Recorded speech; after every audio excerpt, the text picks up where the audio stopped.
So, Carl, let's get ready to rumble, shall we?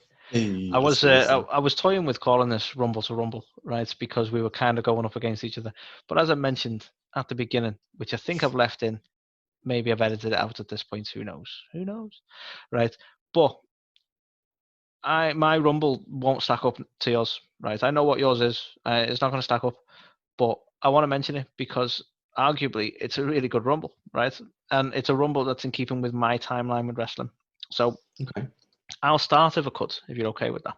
And we won't call it Rumble to Rumble. We'll just call it Royal Rumble. We'll think of a clever title later. So I'm proposing one of, because I don't think it's fair to try and suggest this is the greatest. I honestly don't. But I'm going to go with one of the best Royal Rumbles being Royal Rumble 2005. 2005. Now, straight away, that's in your mind, isn't it, Carl? You're like, oh, yeah, that one. That was an incredible Rumble. Obviously, it was definitely a standout for me. Easily overlooked. Definitely There are things you will always never forget with this one. Right? This was the infamous Rumble, Carl, where by some sheer unbelievable chance that'll never be replicated, both John Cena and Batista landed on the outside at the exact same fucking time. This was the unforgettable moment when Vince McMahon walked out into the ring and then blew both his quads and couldn't stand up. This was unforgettable for a lot of reasons. But I didn't just want to say, right, well, this Rumble, because it was nuts, right? You actually look at this Rumble, you look at this card, right? They're not all winners. You know, we start out the night with Maven and Rhino. Okay, sure. You know, Rhino's cool. Maven, I mean, last time he was involved in a Royal Rumble, Undertaker beat the shit out of him. So, you know, it's probably an improvement. But we saw Edge versus Shawn Michaels. You know, really good match. Two great stars. We saw Undertaker in a casket match. Casket matches are always fun. He was up against Heidenreich. You know, okay. That might not have been a winner. But we had JBL going up against Kurt Angle. And who else was in there? Oh, and the Big Show. Okay, in a triple threat. Big Show, a bit of a weak link there, but again, JBL in his sort of prime, smarky JBL businessman gimmick, and Kurt Angle, who's always been a fucking legend in the business. Triple threat match. You know, where can you go wrong there? We had Triple H against Randy Orton for the World Heavyweight Championship. So this was at the point when Evolution was a big thing. Randy had defied them. He'd fucked off. And he was fully feuding with Triple H. Surprisingly, we actually saw Triple H retain the title at this point. I was thinking we were going to see Randy with the title, but this was Randy's probably, I dare say, original push, as it were. And then we saw that insane Rumble with the nuts end results that ultimately we saw Batista win. They had to restart the match at the request of Vince, but we saw Batista win it, and this led on to some incredible matches going forward, because we then saw Batista, who was still a member of Evolution at the time, decide to challenge Triple H, and then ultimately that dissolved Evolution as a team. And on top of that, you know, if you look at the participants in the Rumble, Carl, the likes of which you'll never see again, you know, we had Eddie Guerrero and Chris Benoit in there, Hardcore Holly. Hardcore Holly, do you remember him? He was cool. We had Edge, Rey Mysterio, Shelton Benjamin, Jericho, Booker T. Tons of fantastic names in there, Carl. And I dare say, just an unforgettable Rumble. So I don't have a lot I need to say to justify this other than that. It was a good card. There were some really good matches. And you're never going to forget that Rumble or that result. And that's why I'm using Royal Rumble 2005 as my selection, Carl. I like it. I mean, it's definitely going to be an unforgettable moment to see Vince McMahon. Vince McMahon, absolutely. Well, you really channeled you in a mat there. Vincent McMahon. Yeah, it's definitely going to be unforgettable to think about him getting in the ring and just absolutely blowing both his quads and sitting there in the ring trying to be authoritative. Yeah, fantastic memories for me. Yeah, I mean, to be fair, you know, the fact it came down to Cena and Batista, and whether it was a botch or not, you know, I'm not too sure the ending. I think many believe it was, but I'm not too sure. The thing is, you can't. I totally think it was a botch, because there's no way you can plan to land that perfectly. Yeah. I'd understand Yeah. if it didn't look so seamless, because if they'd have both landed out and the refs were going, oh, I don't know who did it first, but it was obvious to us, I'd go, that was a work. But the fact Yeah. that they both managed to land in sync, that's not deliberate. There's no way that was deliberate. Yeah. But obviously there's the whole Vince thing coming down. But then, you mentioned that one of the other matches of the night was Triple H and Randy Orton, who Triple H had turned on Orton prior to that and kicked him out of Evolution. But it was actually this where Batista won, that led to him leaving Evolution as well, because he tried to give him the same treatment as he did Randy Orton. He was pushing for him, wasn't he, to go over to SmackDown and challenge for that title. And he did the whole like thumbs up and then thumbs down thing again, and then battered Triple H. Yeah, because he So wasn't much of a talker back then, old Batista. no. So it definitely does stand out in its own right as definitely memorable, I will say, of the Royal Rumbles. I mean, when you consider, for me as well, Carl, like the biggest part of my wrestling fandom was 99 onwards, let's say. So Yeah. if you look at the Rumbles in those years, 2005's up there, massively up there. And I dare say Royal Rumble's my favorite pay-per-view, like more so than WrestleMania. I know WrestleMania is WrestleMania, it's the WWE Super Bowl, but I've always got an affinity for Royal Rumble. I've never seen a bad Royal Rumble. I've seen some that are better than others, but I've never seen a bad one. They're always an enjoyable match. Yeah, definitely. It's always a spectacle. I think over the years as well, it's kind of evolved into something else, like almost like a stream of nostalgia. Like the amount of times we've watched and gone, like, I wonder what legend's going to come back in this. I can't remember what grow year to it was. expect it, don't you? Yeah, I can't remember what year it was, but we had Mr. Perfect coming back like later on, like not it was. Unfortunately, he ended up passing away, a little bit like later on. But when he came back, I marked the fuck out for that. I was not expecting that, and he was one of the final four, and then he went on like quite a decent tear as well, in the WWE. So I was made up. You've had like Piper come back. You've had all these kind of people like make these returns every year. So it's kind of become this kind of staple of surprise. AJ Styles making his debut. Exactly. Like, this year we had MVP come back. Oh boy, how great that was! I mean, I was actually happy about that he's at the still time. around. Yeah, he's still around, right? So It's one of them where he kind of outstayed his welcome. It's like he's gone, hey, it's me, and you're like, oh, bloody hell, I've not seen you in ages, and then he won't leave you. Yeah, you're like, that's why we haven't seen you in ages. Yeah, Fucking shit. like we're done now. We're done. You can go home. Like the that edge return moment as well. Like if you look at the crowd reaction to that and stuff, like it's phenomenal. It's definitely unforgettable. 100%. The Rumble is definitely a pay-per-view where, as you've said, there's never really a bad one.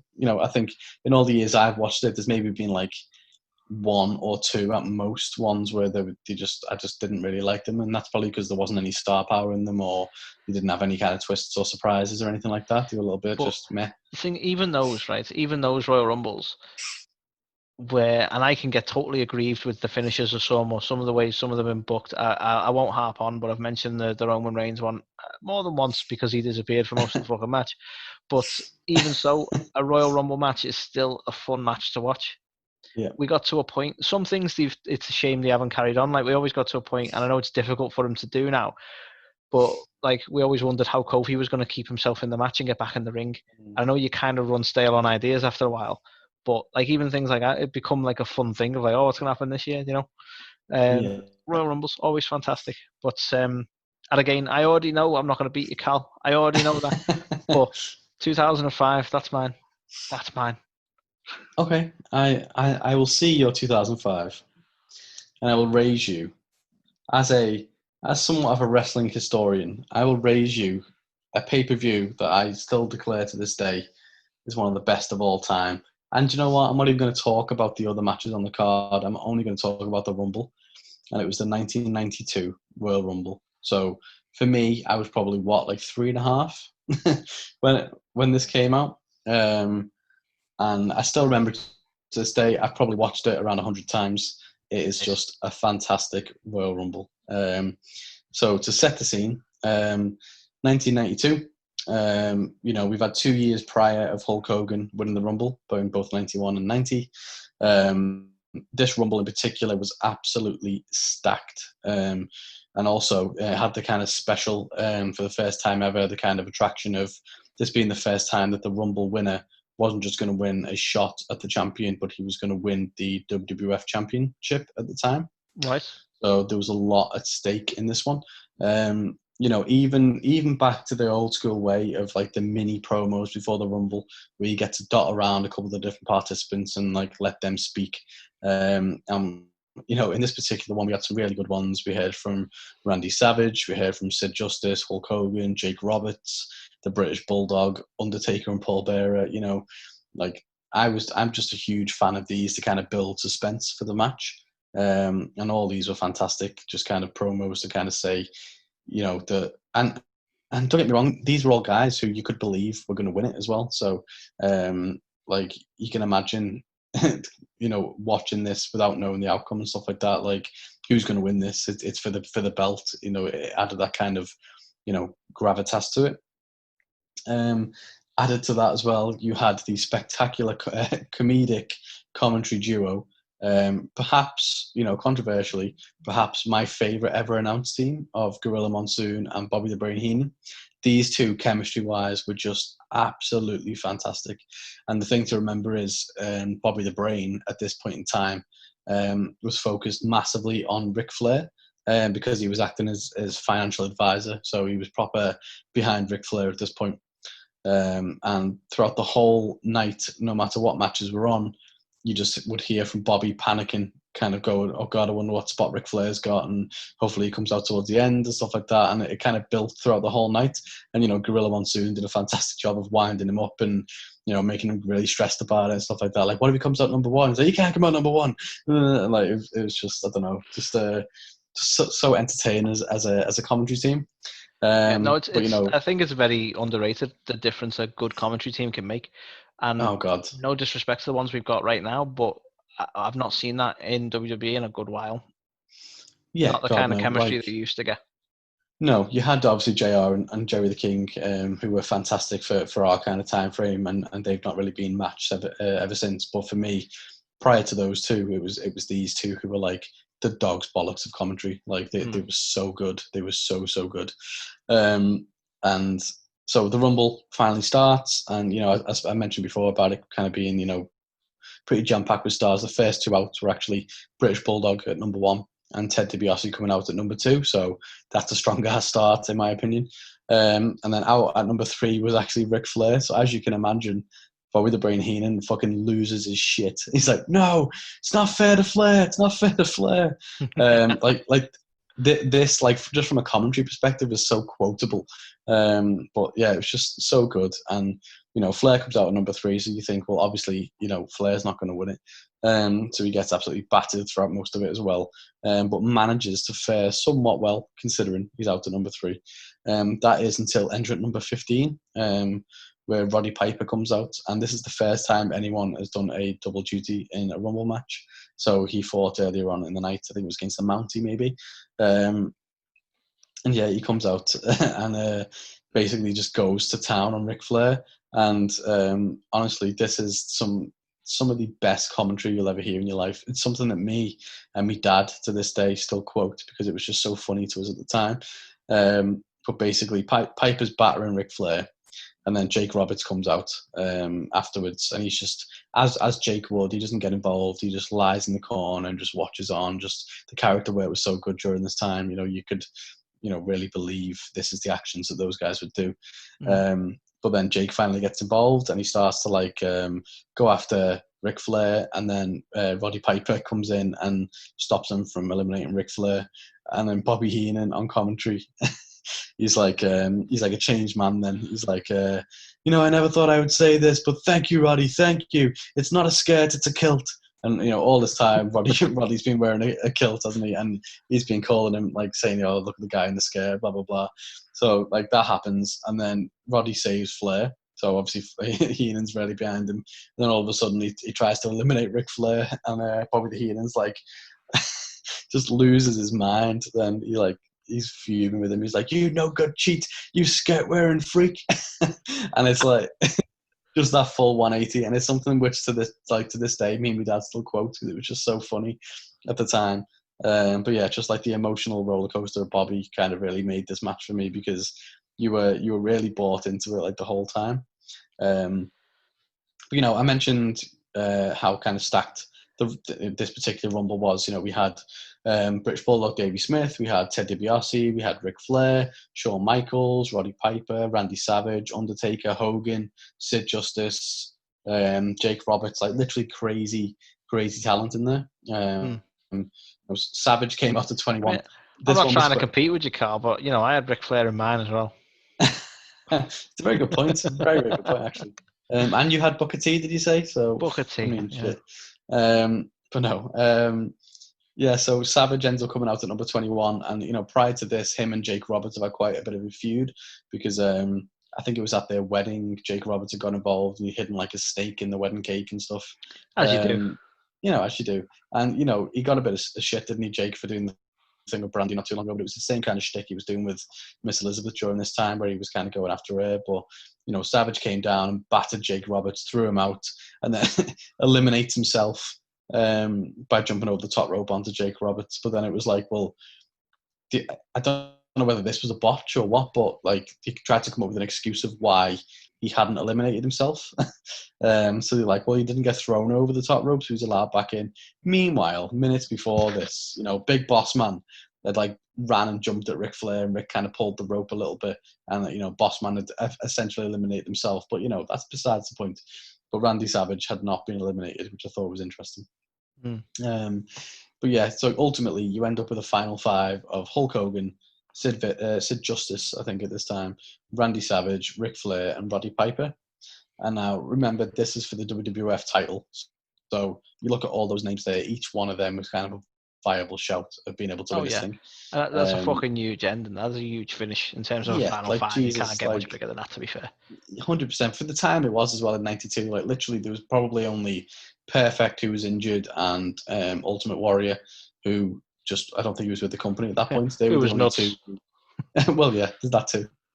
Bret Hart hadn't become like the breakout star yet. I think he was on the card earlier on as part of the Hart Foundation. But at the time, these were like these were the main guys, and it was all five of them left. So you could really believe like any one of these guys could win it. Piper was the first one to go, and then Savage. So it kind of left Hogan, Sid, and Ric Flair as the final three. So you had Hogan as obviously the big baby face, who's won it the last 2 years.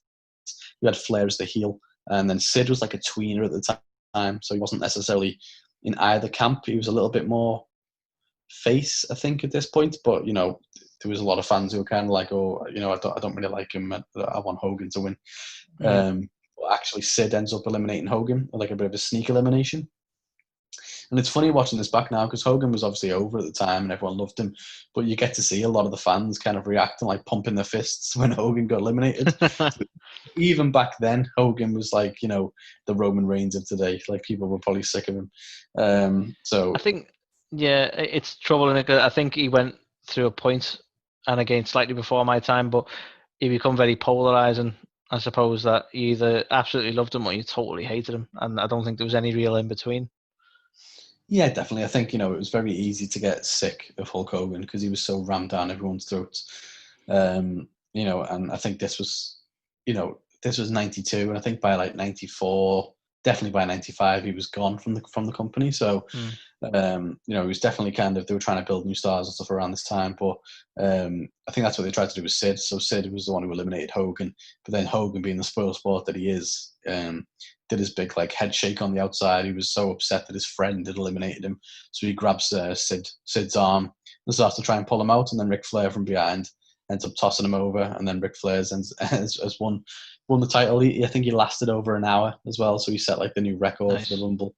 But this is like, for any Ric Flair mark out there, this was a fantastic kind of show. It was the first time as well that it wasn't like a WWF made product that got all the pushing. Flair was a made man in NWA, way back when, before he came to WWF. So it was kind of rare to see them give him the kind of the title and back him and stuff. But as you can imagine, Heenan is ecstatic on commentary. He's like, yes, yes, yes, giving Daniel Bryan a run for his money in terms of the yes counts at that point. But we then cut to the back. We get to see Jack Tunney, who was the president at the time, hand Ric Flair the belt. And then for me, it was one of the most memorable promos ever. As I said before, Ric Flair came from NWA.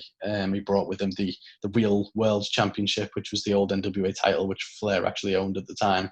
But then he kind of cut a promo that really kind of solidified WWF as like the number one company, like properly. And it was like, I'm going to tell you all with a tear in my eye, this is the greatest moment of my life.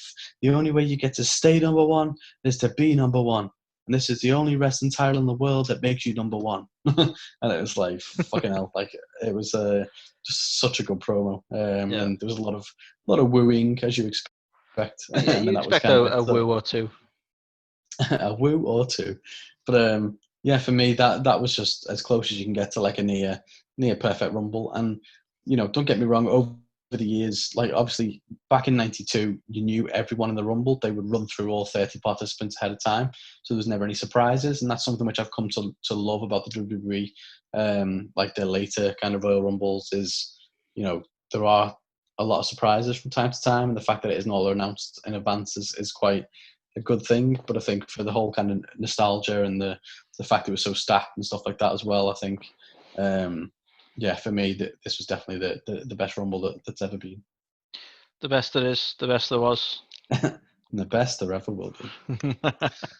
As I say, I was never going to try and compete with you on this one because even for someone like myself who come into it much later on, like we all know about this Rumble. I've seen this Rumble. That's how sort of what's the word? Legendary, I suppose it is in that sense that I don't know if you made me watch it actually. Maybe that might have been why I've seen Probably. it. I've definitely seen it. And to me that says that speaks volumes. That's and a slight digression from the topic, but it just shows you how an impassioned commentator can make all the difference, because it sounds like a lot of that was the commentary team as well. Don't be wrong, hell of a match, hell of a finish with the final five. But I noticed when you were talking, you've mentioned a lot about the commentary element of it, and it just shows you all the difference that can make. And I think that's probably something that we're really missing these days, because no one seems to have, even the ones who are there doing the job and doing it well, just don't seem to have a passion for what they're watching in a way. Do you know what I mean? Yeah, definitely. I think can you imagine anyone at the minute losing their shit over a finish of a match? No, I really can't. It's a shame. Where's the passion, Carl? Where'd it go? Who knows? Who knows where it went? But yeah, for me, it was like the whole kind of grandeur of the title being on the line, but also the fact that Heenan made you kind of feel every minute of it, and sympathize with Ric Flair. Like my dad was never one to back the heroes. He was never a Hogan fan. He was a Ric Flair fan. I remember going to Camelot as a kid. We wouldn't cheer for Lancelot. We'd cheer for Mordred. Do you know what I mean? It was like the kind of household that we were. It makes a lot of sense, that, because they're always the more interesting characters from a story standpoint, aren't they? The bad guy. So I can see why both you and your dad would sort of gravitate towards that, because it just makes for a more interesting tale, doesn't it? Than Hogan, who's the all-American hero. You can understand why people get behind that, but it's not. It's a bit more bland, isn't it, as far as a story goes? Yeah, definitely. And I think as well, Hogan had won it the last 2 years as well, and it was like time for something to be fresh. And I think a lot of this all happened as well. Because the whole reason the title was on the line in the first place was it ended up getting vacated. There was a series of things between Hogan and The Undertaker where it was kind of back and forth. And I think fundamentally it came down to Hogan being a bit of a spoil sport and not wanting to drop it to Flair. And obviously because he had a bit of creative control at the time, he just made it as complicated as he could be. So we never ended up getting the whole Ric Flair versus Hulk Hogan match that we should have had at that year's WrestleMania, because basically Hogan was just a bitch about it. So as he's been known to be. Yeah, a little bit. So right, so I think that is our Royal Rumble segment. Yeah, we went toe for toe. I think you bested me, Carl, but I knew that was going to happen. So I don't know. I'm thinking future segments. It could be worth even just trying to rate. I don't know if it's worth rating all the Royal Rumbles in order or something like that, or maybe do a top 10, because there are certainly some other notable ones that probably deserve a mention that. Because we just stuck to 1 and 1, we haven't done. But if you're ever up for that, Carl, I won't do it straight away next week, because maybe people don't want to hear about Royal Rumble every week. But we could always try and do a top 10 as well between us. Could be some good fun. Defo sounds good Awesome. This week's episode is brought to you by floriday.co.uk, where you can get all the latest news about Florida, Disney, and Universal Studios, as well as valuable tips and touring plans to get the most out of your Florida holiday. That's floriday.co.uk, the sunshine state of mind.